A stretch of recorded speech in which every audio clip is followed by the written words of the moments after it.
Question 6. Jane lives 2 1/4 miles from school. Gina lives 2 2/6 miles from school.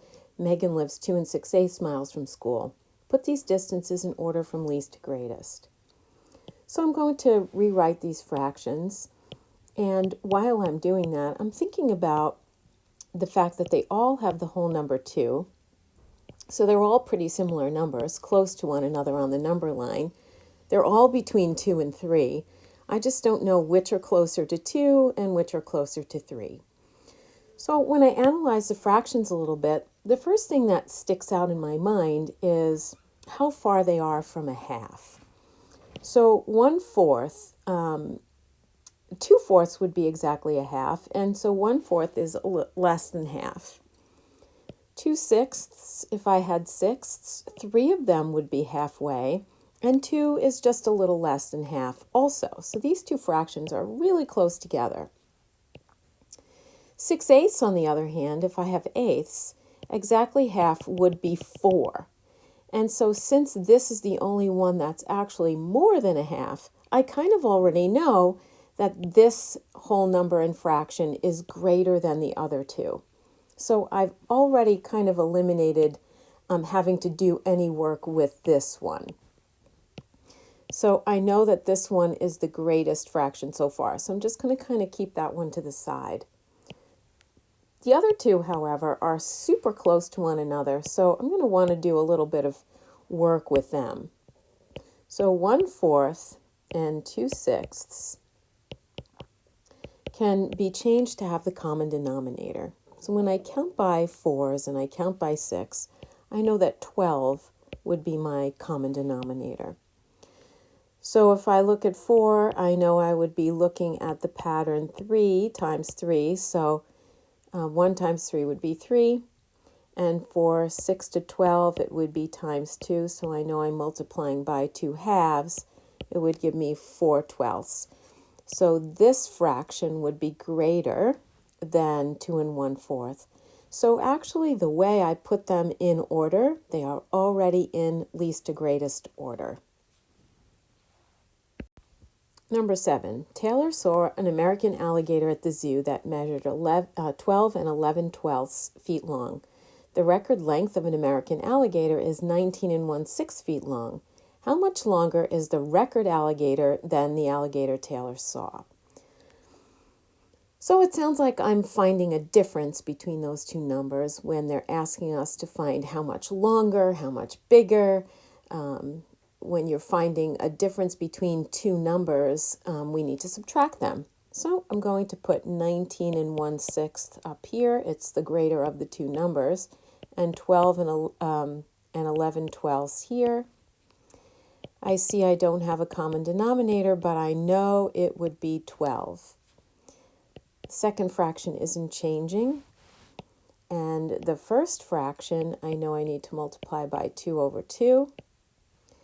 Right away, I see I can't take away 11/12 from 2/12. So I need to do some borrowing. Instead of 19, this is going to become 18. And this whole that I'm borrowing will come over here looking like a fraction of 12/12. And that would give me a new total of 14/12. When I subtract 11 from 14, I'm left with 3/12. And the whole numbers would be 6. Now, there is one more step I could do, even though I know my answer is 6 3/12. I can simplify 3/12 by dividing it by a common factor, and I would get 1/4. So the answer is 6 1/4. Question 8. Three students made videos for their art project. The table shows the length of each video. How much longer is video 1 than video 3? So here's video 1 and here's video 3.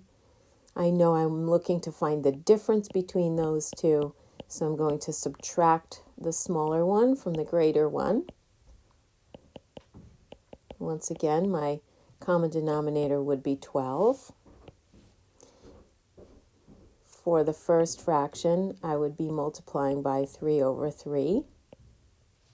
The second one would be 2 over 2. Once again, I can't subtract 10/12 from 3/12, so I'm going to borrow. And this one that I borrow is going to come over here looking like a fraction to give me 15/12. Now I have enough to subtract. 15 take away 10 would be 5/12, and 3 take away 2 would be 1. So the answer would be 1 5/12 hours. I know it's hours because it says in the chart that these numbers I was using, the units were hours. Aisha painted for 1 1/6 hours in the morning and 1 5/6 hours after lunch. What is the best estimate for the amount of time she painted? So this tells me, since it's saying estimate, that I don't want to actually add these numbers together. I want to round them and get an estimate. When I look at the fraction 1/6, I know that it is very close to 0. Halfway, if I had 6, would be 3. And so looking at that on a number line, 3/6 is halfway and 0/6 is 0.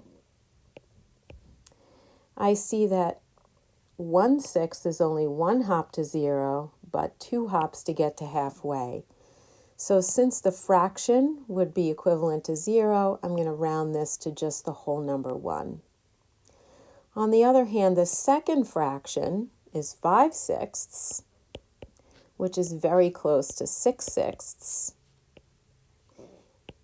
but it's 2 hops away from halfway.